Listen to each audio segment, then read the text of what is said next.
Hello, hello, hello. It's Bernadette. Welcome, welcome. We're going to talk about your choice, what you have as far as choice is concerned, and what you can control. So hopefully you will remember who you are and not get sucked into drama, into ego battles or conflicts. Say hello when you get here. Hi, Ashley. Hi, Beverly. Hi, Cindy. It's good to see you. Who else is here? Hi, Jeff. Welcome, welcome, welcome. All right, you guys. So, lots of interesting energies moving around. Hi, Megan. Has it been a day? It's been an interesting day. It has definitely been an interesting day. For any of you that missed last night's live stream, you have to watch it, especially right around, well, just watch the whole thing. But right around the 24-minute mark, an angel appeared that Lisa Campbell had called in, unbeknownst to me, and just blew my mind and brought us a blessing. So watch the live stream if you need a blessing. As for tonight, if you are here, say hello, give me a thumbs up so I know you guys can hear, and please share the video on your timeline or in your groups. Let other people know. It's with your help that in spreading awareness, that I actually do these videos and put this information out for you guys, that it helps other people. The more people know, because Facebook's just not showing my live streams as much as they were before, unless of course I pay for advertising, which is crazy that I have to pay to advertise to my own followers, but it is what it is. So if you guys can help out just by sharing the video, I would appreciate it. Last night was rough. Last night was a breakthrough on the live stream for a lot of people. So, which is probably why Spirit wanted me to get on here and talk to you guys. You have choices, okay? No matter what is happening in your life, no matter what circumstances are appearing, no matter what you're battling with, no matter what you're struggling with, no matter what is sitting in front of you, you do in fact always have a choice. That is universal law. You have free will. We all do. It is never removed from you. Free will is never taken from you. Sometimes we forget that in every moment we do in fact have a choice, because we get lost in this mentality or this understanding, which is faulty understanding of the ego, that somehow we are a victim, somehow we are powerless. But that's only when you forget who you are. Remember who you are, okay? It's easy when things fall apart, and that's what the live stream was about last night. That's why I'm telling you guys, go back and listen to it. I listened to it already. I've been back through it 3 times because I just was so blessed by the angel that came through, and Spirit coming through was a great reminder for me too, you guys. So as much as I do these things for you guys, I bring Spirit through. And then I go back and listen because there's messages there for me too.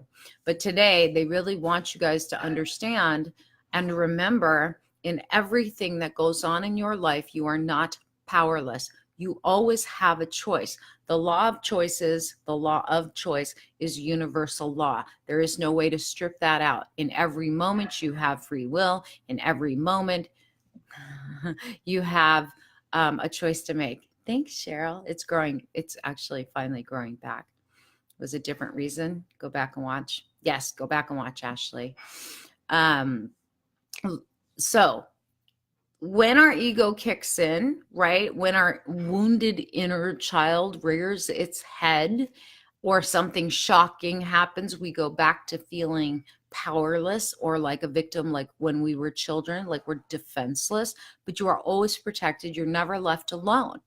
Your choice sometimes is in that place of, how are you going to perceive this?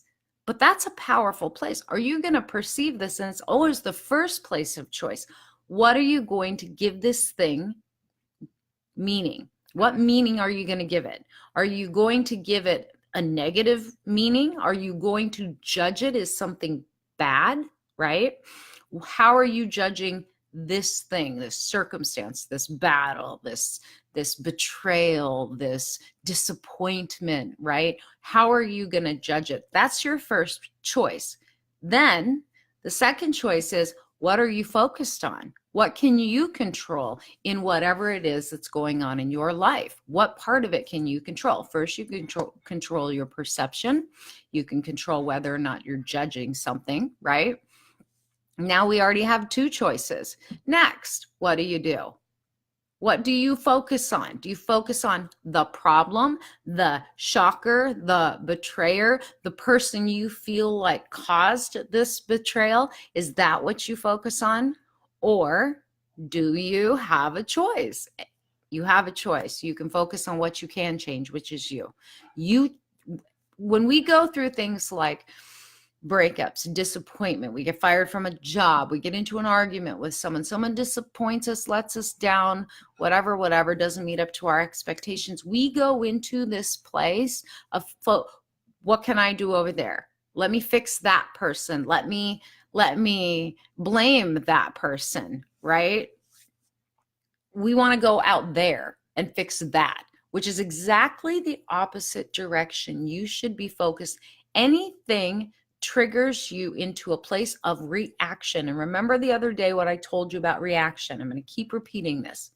Reaction is simply ego in action. Your ego is activated. That's what's activated, not your true self, not your heart, not your divine being. It's your ego in action. It's your ego that is reacting, okay?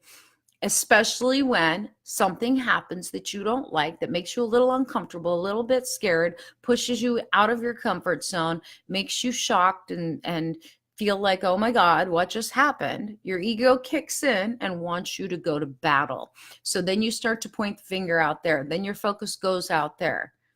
And then in some cases, you'll turn it in on yourself, but in a way where you become your worst enemy.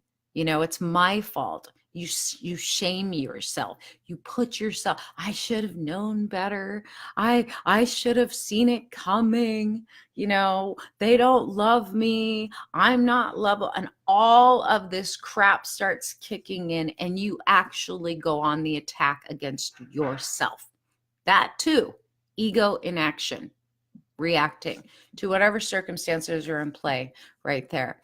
Your choice in these situations is still always the same. What are you focused on?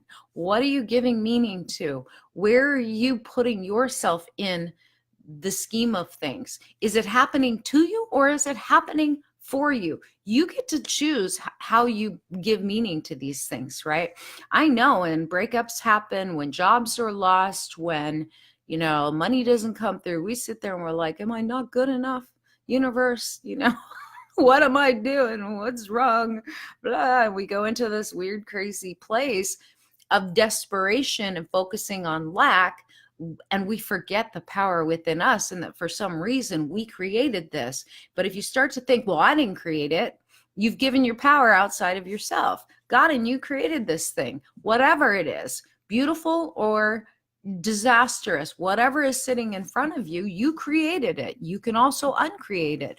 But if you created some form of destruction happening in your life or conflict in your life, that creation may very well be the very kick in the ass that you need to get out of your comfort zone, that you've known for a really long time that you need to get out of, but you won't do without the proper motivation.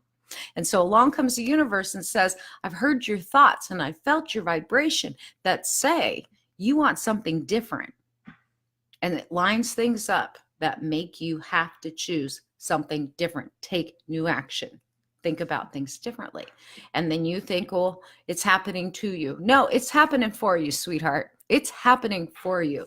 You get to choose how you look at that. And if you will choose to look at everything as happening for you in your highest good, taking you to the very things that you have asked for, even if it shows up in a very dysfunctional, destructive, dramatic, and shocking way, it's still taking you to your highest good. I shared with you guys a story yesterday of how my life seemingly fell apart back in 2000, right? And I thought it was disastrous. I was cussing out the angels and spirit. What the hell did you just do? Like, my life was good 24 hours ago. I woke up to like World War III in my living room. What just happened? Why are you doing this to me? And then I remembered, right? Not to me, for me. It did it for me, but boy, did it look destructive while it was happening. And thankfully, I had enough wisdom and knowledge and peace within myself and had been working on myself long enough that I didn't let it take me down. I let it lead me. I let it guide me. I didn't know all the answers. I didn't know all the steps, and neither will you. If you will just stop needing to placate your ego, feed your ego, which your ego is that voice that always tells you, don't you want to understand why it happened? You need to understand. Ask more questions.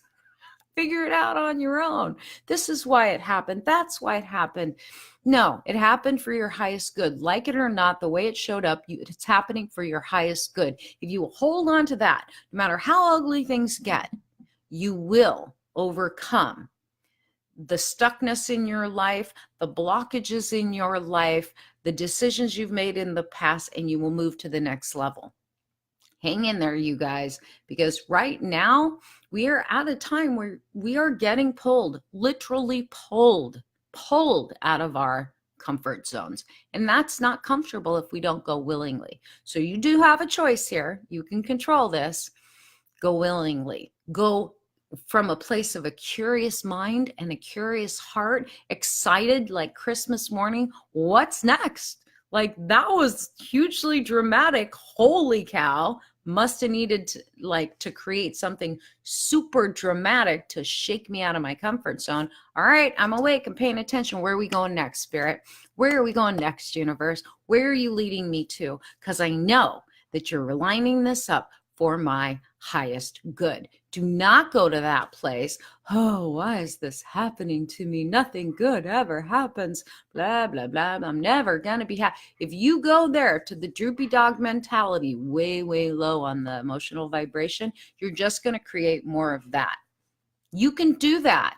If you're happy there, cool. I doubt you're going to listen to me past today if you're happy there. But if you're not happy there, take it up a notch. Where are you leading me? Where is my soul calling me forth to stand in my greatness, to stand in my divine empowerment, to use my divine gifts to light the path for others?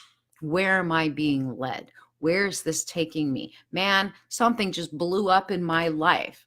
And at the same time, the cosmic vacuum came and it's just cleared a bunch of people. Could be friends, could be a spouse, could be a job, could be a house, who knows, could be anything. Whatever it is that the universe is cleaning out of your life, it's cleaning out to make way for the new. It's cleaning out because you asked for something more. You asked for it. You created it. So stop blaming, like, fate is against you, karma is against you. No, honey, you asked for something better. So it's pushing the things that are blocking the doorway for that something better to come along. All right. Embrace it. Embrace the destruction. Embrace the change. Set fire to that crap and rise up out of it and walk your butt forward and take your place on the divine stage of life, your life. Be the hero for yourself. Don't be the victim anymore. Get out of that crap. Put on some music, shake that stuff off, have a good laugh. Holy crap. If it was really dramatic, you must really, really, really like drama. If it was peaceful and it was just shocking, you must like peace, right? However you're creating this stuff is how you're creating this stuff. The universe is only responding to you and saying yes to you. It originated within you, the idea of what you wanted to create, and the universe only ever says yes. So if you are focused on negative crap and bad things happening, and oh my God, the universe goes, yes, at your command, and then generates whatever it is that you've been imagining, that you've been putting out from your energetic field. You want it to change, I suggest you and invite you, meditate. Get back into a nice state of flow. Remember who you are. Decide what you want. Get into a place of peace. Take a salt bath. Light a candle. Stand back up and ask, where are you leading me? What are we creating? I'm ready. And then go willingly. Stop kicking and fighting. The only person that you're kicking and fighting against is yourself, not some outside force. It's you. So if things are falling apart, they may be falling apart so that you can see what you're accidentally in default mode creating. If you want help with that, get into Soul Fast. If you're in Soul Fast and you recognize you've got all of this ego crap going on still and triggers, and you just want to learn all the universal laws and make your life magical and charmed every second of every day, get into Charm Life. That's what I got for you guys. You are the mistress of your own fate. Beautiful one at that, and powerful beyond measure, right? I want all of you guys to get in Charm Life. Like tonight, we're on the section, what exercise are we on? Exercise 9, part 1 and 2. We're doing triggers tonight, 9 out of 22. And we're tapping on triggers tonight. So it's like the people in Charm Life, most of them are going through like on their second or third time through. We do have some new students in there. And this is when we take it up a notch. This is when we face this crap and we go, nope, not going to work for me anymore. I don't want the drama. I don't want the BS. I don't want the resistance. I don't want to battle myself anymore. If you're ready, I want you guys to jump into Charm Life. Then you get Soul Fast for free. But if not, Soul Fast and the Empath Masterclass, that like 85% discount goes away on Monday, the 11th. So I hope that you guys who have not taken advantage of it, do get in there and start working on catching the place where your ego is. Get out of the droopy dog mentality. Too many times we get sucked in, and I get it. I'm not trying to be cold and callous. I know what it's like to like go through all of these dramas and traumas. I've shared with you guys my story here and there. Like, it's not like I've never had bad things happen. I've had some of the worst things in life imaginable happen. But when I look back now and I realize, holy crap, I did create that at some level. It was my creation. Even if I was creating out of complete ignorance, it was still me creating it. And it had to get to a point where it was so bad, I would call out to God and say, what is it? What do you want from me? And then they answered. What do you expect from me? But I had to get out of victim mode. You all have to do it too. Everyone in his own time, in his own way. It's up to you how you want to do it. But don't get sucked into the ego crap. Like, the ego is the one that tells you it's somebody else's fault. The ego is the one that tells you when someone wants to leave you, try to change him, try to change her, try to change yourself for them. No, just make yourself happy. Focus on you. Don't need to fix anybody. If you feel like you need to fix somebody, you're in a world of hurt already. Seriously, you cannot fix another. We can only ever fix ourselves. I can't fix you guys, right? I can shine a light and I can guide you and I can give you information. If you are absolutely closed to what I have to say, you're going to be pretty angry with me if you have a session with me or you enter my classes. If you are committed to being a victim, don't get into any of my classes and do not call me for a reading, because I'm not one of those fluffy people that sit there and tell you what you want to hear. I deliver gently and with humor and a whole lot of snorts, but I deliver it in a way that you can receive it, hopefully, which is the truth. We got to get out of this place. We're running out of time. Look around, you guys. Global warming is happening. This planet is in distress. Our government's falling apart, and we all need to pull together in a powerful way. So those of you who are semi-conscious, wake the rest of the way up and stay awake. Step into your power. Those of you who are fully conscious, but you're waiting for some sign from the universe to take action to help others, stop waiting and start doing. Start doing what you're called forth to do, right? The time is now. There's a call out to every single light worker out there. We either focus on the BS we can't control, or we focus on being the best version of ourselves from moment to moment. So if you're sitting there and you're going, I don't know who I am, well, who do you want to become? Who does your inner child want to grow up to be? Pick someone that you look up to, that you're like, if I could be like anyone, I want to be like that. Then you write those qualities down that grab you, that make you feel compelled to do better, to feel better, to speak better, to take better action. And that's who your inner child wants to grow up to be. And then you nurture your inner child until that inner child becomes that. It doesn't take that long. That's the miraculous thing of nurturing and mothering and fathering our own inner children. All right. Have a wonderful night. Again, if you did not watch last night's live stream, it was miraculous. You should go absorb some of that energy. And if you didn't hear half of what I said, because it kind of was like, I don't want to hear what she's saying, she's making me responsible for my own life, I don't like that, come back and listen to this a few times. And if you're ready to do some work, at least get into Soul Fast. But for those of you who are already done Soul Fast, jump into Charm Life and let's get the real work done. And let's change your life from top to bottom and inside out. Let's get it done so that you can be a powerful manifester and you can flip the circumstances and you can rearrange them like magic. It's amazing how fast it can happen if you will stand in your power. All right. Have a good night, you guys. Those of you in Charm Life, I will see you in like half an hour.